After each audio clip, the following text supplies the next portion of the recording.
selamat malam sahabat Dewa Talks. Selamat datang kembali di Dewa Talks, high quality, trusted, and free webinar with passionate expert yang dipersembahkan oleh Dewa Web, partner kamu untuk sukses online. Jadi untuk topik pada malam hari ini kita mengangkat topik online bisnis dengan judul Siap Kerja di Era AI, Belajar Copywriting yang Relevan, yang akan dibawakan oleh Mas N. Firmansyah atau Mas Firman selaku founder Artificial. Nah, mungkin di sini ada yang belum kenal sama Mas Firman. Mungkin boleh memperkenalkan diri dulu, Mas Firman. Silakan. Ya, sebelumnya kenalin teman-teman, saya Firman. Saya tuh backgroundnya sebenarnya blogger dan juga content writer, teman-teman. Mungkin saya juga kenalin Artificial dulu secara singkat aja kali ya.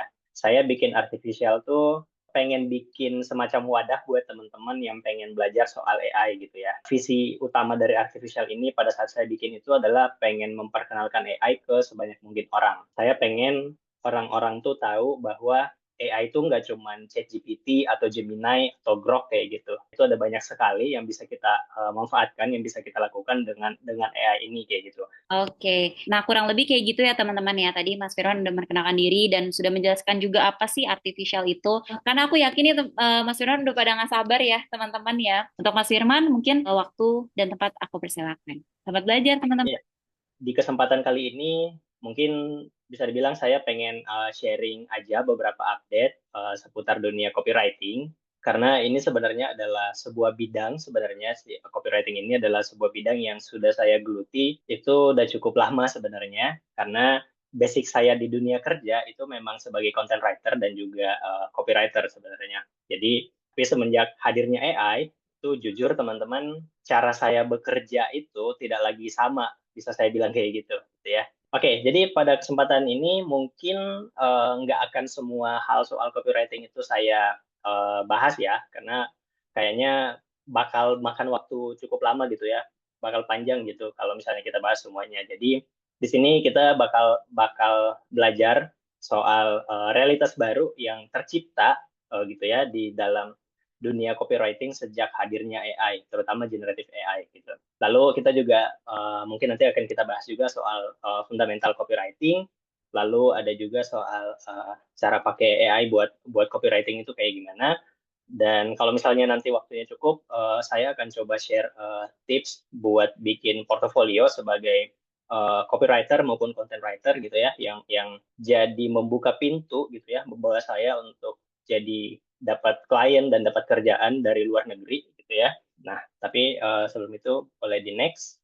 Jadi selanjutnya kita masuk ke realitas baru yang kita hadapi hari ini terkait dengan copywriting di era AI kayak gitu. Nah, pertama-tama saya pengen ngasih tahu bahwa kita harus keep in mind bahwa AI itu bukan sama sekali bukan musuh copywriter maupun content writer, tapi justru sebaliknya gitu ya. Jadi AI itu kita jadikan sebagai asisten gitu. Itu setidaknya itu yang saya lakukan. Jadi bahkan kalau saya bukan bukan lagi bilang asisten gitu, tapi kalau saya bahkan berani bilang kalau justru sebagai copywriter AI itu pengganda skill gitu. Jadi menggandakan skill kita kayak gitu. Kenapa? Karena saya bisa jauh lebih cepat buat bikin copy gitu ya, copywriting gitu. Terus yang kedua, kita juga harus tahu bahwa cara kita nulis, seperti yang tadi juga saya udah bilang, cara kita nulis itu bakalan berubah total gitu. Tapi nggak cuma itu, karena kecepatan produksi konten kan akan jauh jadi lebih cepat nih gitu. Jadi standar standar kualitas kontennya juga jadi berubah dari yang tadinya mungkin kayak untuk artikel misalnya 300-an kata udah cukup gitu ya. Sekarang mungkin akan lebih panjang dan lebih komprehensif kayak gitu. Tapi dengan waktu yang relatif lebih cepat kayak gitu berkat bantuan AI. Dan karena bisa dibilang sejak adanya AI kayak semua orang jadi bisa nulis gitu ya, akhirnya kompetisinya juga jadi makin ramai kayak gitu.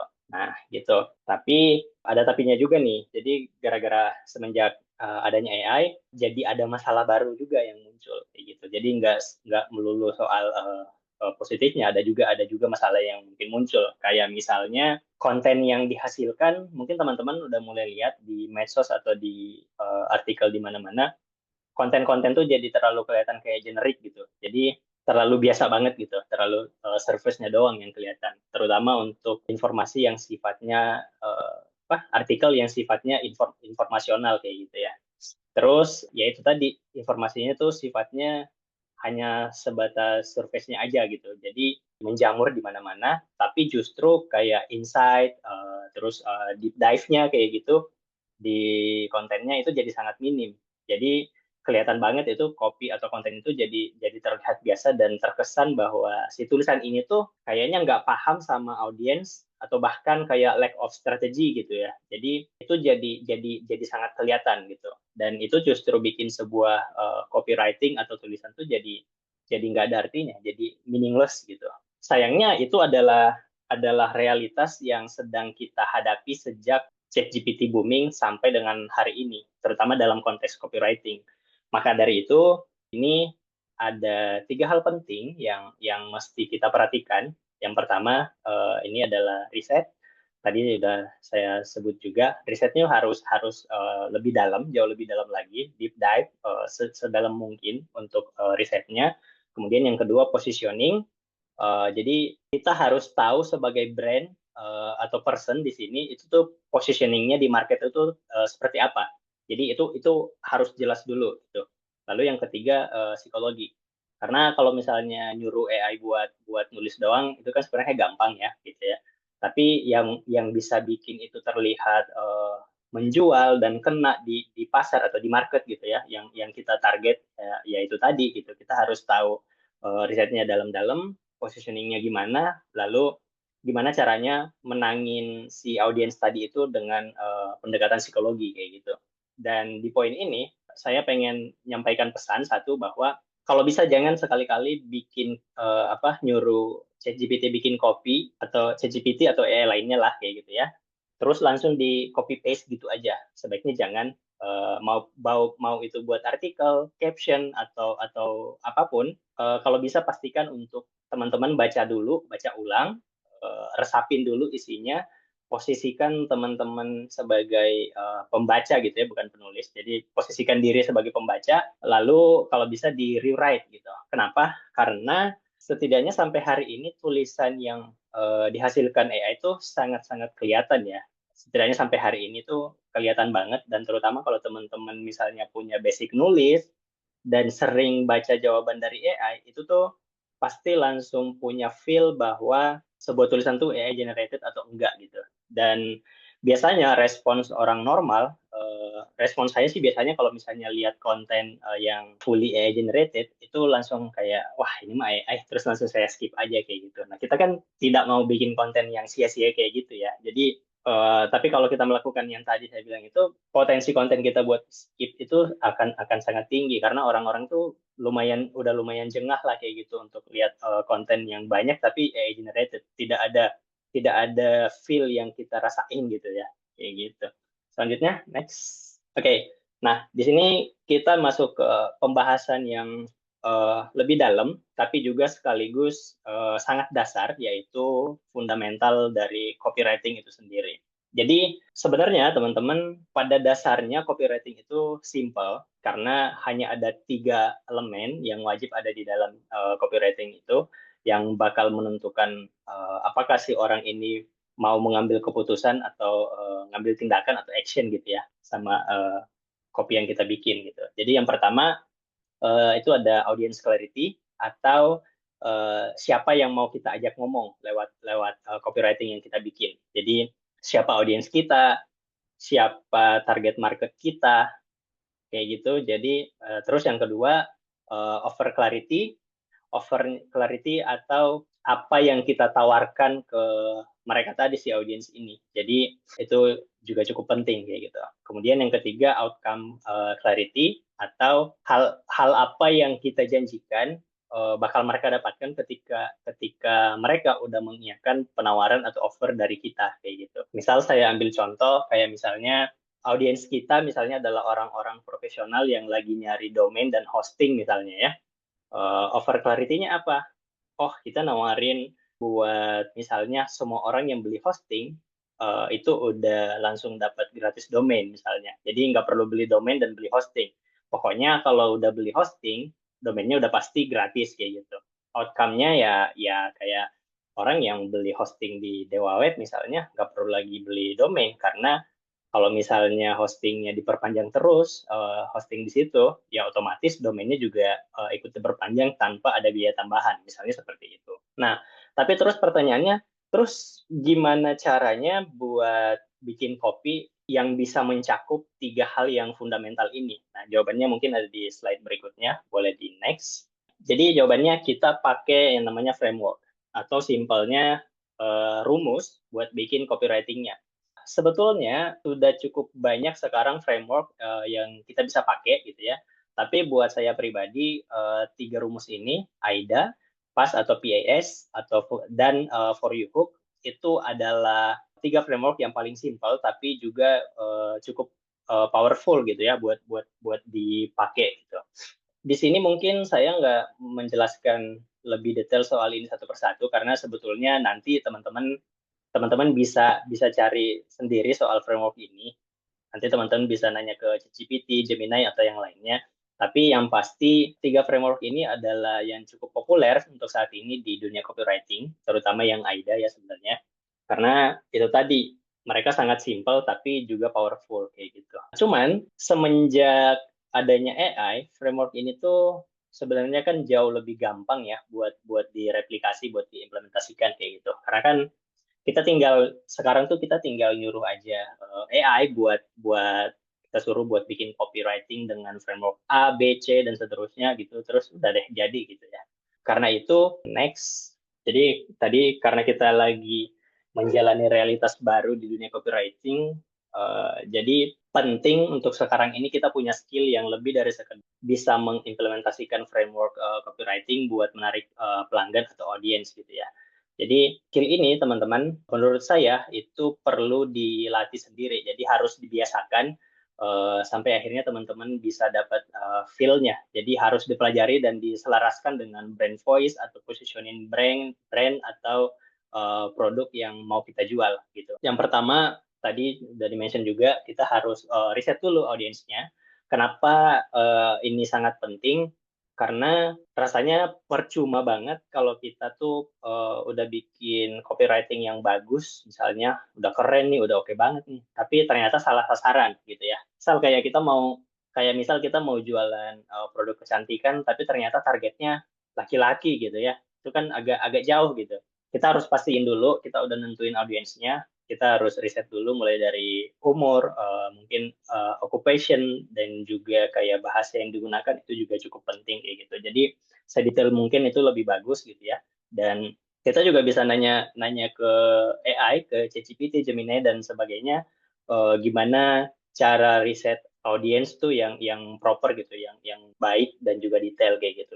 Kemudian yang kedua positioning dan angle. Nah, kalau ini tuh sebenarnya udah masuk ke teknis copywritingnya. Jadi kita tuh sebenarnya kan bisa minta AI ya buat buat bikin belasan bahkan mungkin kayak puluhan sampai banyak lah angle kayak gitu. Tapi balik lagi kita sebagai manusia kita harus tetap milih mana yang paling cocok dengan brand kita gitu. Karena meskipun kita udah ngasih tahu ke ChatGPT segala macam informasinya, biasanya masih ada beberapa hal yang mereka tuh miss gitu. Jadi kita harus tetap yang menentukan buat milih mana yang paling cocok dengan brand atau produk yang kita mau sebarluaskan kayak gitu. Kemudian setelah itu edit gitu. Jadi kita edit sampai benar-benar kerasa manusia banget kayak gitu. Saya pengen menekankan bahwa editing dan taste itu tuh sangat dipengaruhi apakah teman-teman punya dasar pengetahuan atau basic skill soal kepenulisan kayak gitu. Jadi penting untuk kita bisa paham dasar-dasarnya sebelum kita masuk ke sini gitu. Kenapa? Karena dalam hal apapun, kalau misalnya kita nggak menguasai dasarnya, tapi tiba-tiba langsung loncat gitu ke tingkat yang lebih advance, biasanya itu nanti nanti lama-lama akan kelihatan ngaco gitu. Kemudian kita lanjut ke poin berikutnya itu storytelling. Nah, storytelling ini juga fondasinya itu adalah apa yang baru baru aja saya jelasin barusan gitu ya. Jadi kalau kita minta AI buat bikin cerita yang formatnya storytelling gitu ya, itu tuh bakal kelihatan banget kalau itu AI. Setidaknya sampai sekarang yang saya udah coba-coba berbagai cara gitu ya, itu masih masih sangat kelihatan. Jadi saran saya karena kita tuh pengen membangun trust kepada audiens kita gitu ya. Jadi bagian ini menurut saya perlu dibikin sendiri. Jadi bukan bukan AI generated gitu. Terus yang terakhir prompting. Jadi seperti yang tadi juga saya bilang, prompt ini adalah bisa dibilang adalah segalanya kalau kita bahas soal AI. Jadi balikan tadi lagi, garbage in, garbage out. Jadi please teman-teman kalau misalnya pengen memanfaatkan AI dengan baik, belajarlah prompting sama basic skill dari tiap apapun yang kita geluti. Kalau misalnya copywriting, ya kita belajar basic copywriting. Kalau misalnya desain, kita belajar basic dari desain. Kalau misalnya programming, belajar juga basic skill dari programming itu sendiri gitu. Kemudian next, jadi di sini sebenarnya mau saya jelasin soal cara pakai AI yang proper itu pakai sebuah workflow gitu ya. Tapi kayaknya sebelum-sebelumnya udah saya jelasin cukup panjang dan udah cukup detail gitu ya. Jadi mungkin di bagian ini saya mau ngingetin aja bahwa itu tadi kita perlu ngasih tahu atau ngasih brief atau informasi sejelas dan sebanyak mungkin kepada AI gitu ya.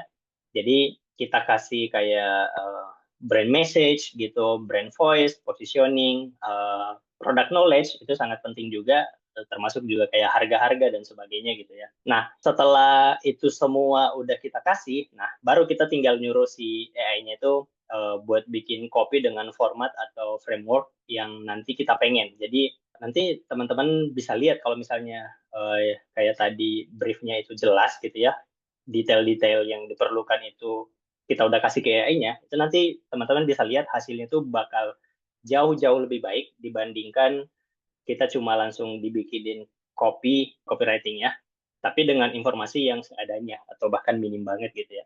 Karena pada dasarnya AI itu ngasih jawaban tuh berdasarkan konteks gitu ya. Jadi semakin detail kita ngasih informasi, nanti hasilnya tuh semakin bagus gitu. Semakin minim ya semakin biasa aja gitu hasil. Oke, boleh di next aja Kak.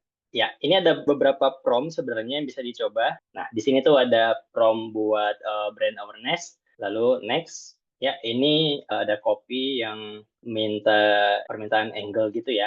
Terus next aja Kak. Terus di yang selanjutnya. Ya ini kalau kita pengen bikin copywriting yang lebih panjang dan ada strukturnya dari atas sampai bawah, biasanya ini tuh cocok buat kayak carousel post atau landing page dan juga email. Kayak yang tadi saya bilang itu lebih lebih terstruktur, lebih panjang. Biasanya itu formatnya storytelling gitu, kayak gitu. Terus next, oke. Nah, ini mungkin terakhir ya teman-teman. Saya mau coba sharing sedikit kayak gimana sih bikin portofolio yang outstanding gitu ya buat apa copywriting yang unik atau mungkin beda dari yang lain kayak gitu. Nah, tapi pertama-tama saya pengen disclaimer dulu ya. Ini tuh sebenarnya cara yang nggak cuma dikhususkan buat copywriting sebenarnya ya, tapi bisa juga buat yang lain kayak tadi desain, programming dan lain-lain sebagainya kayak gitu. Jadi pertama-tama teman-teman kalau misalnya mau bangun portofolio yang bagus, kita pilih dulu niche atau kategorinya gitu ya. Jadi kenapa saya singgung ini di awal dan kenapa ini penting itu karena kalau misalnya teman-teman cuma menuliskan kayak saya adalah copywriter gitu ya, itu kan cakupannya masih masih cukup luas ya, masih sangat wide gitu cakupannya. Tapi kalau misalnya ditulis saya adalah copywriter otomotif misalnya ya, itu kan udah mengerucut sekali gitu ya. Itu kan udah lebih mengerucut gitu ya. Jadi copywriter tapi khusus otomotif.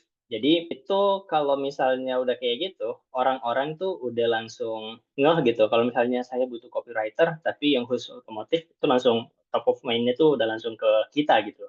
Oh ini kalau misalnya mau otomotif ke A aja gitu atau ke si B gitu misalnya. Jadi orang-orang tahu kalau oh dia ini spesialisasinya di situ. Tapi kalau copywriting secara umum itu biasanya pasti akan ada beberapa nama yang muncul dan biasanya itu bakalan ditentukan dari seberapa dekat atau seberapa kenal orang itu sama si copywriternya gitu. Tapi kalau misalnya kayak tadi niche-nya sangat-sangat spesifik, biasanya itu jauh lebih mungkin untuk jadi top of mind kayak gitu. Kemudian ketika kita bikin copywriting itu kalau bisa kalau memungkinkan kita tunjukin prosesnya gitu. Jadi jangan cuma hasilnya aja.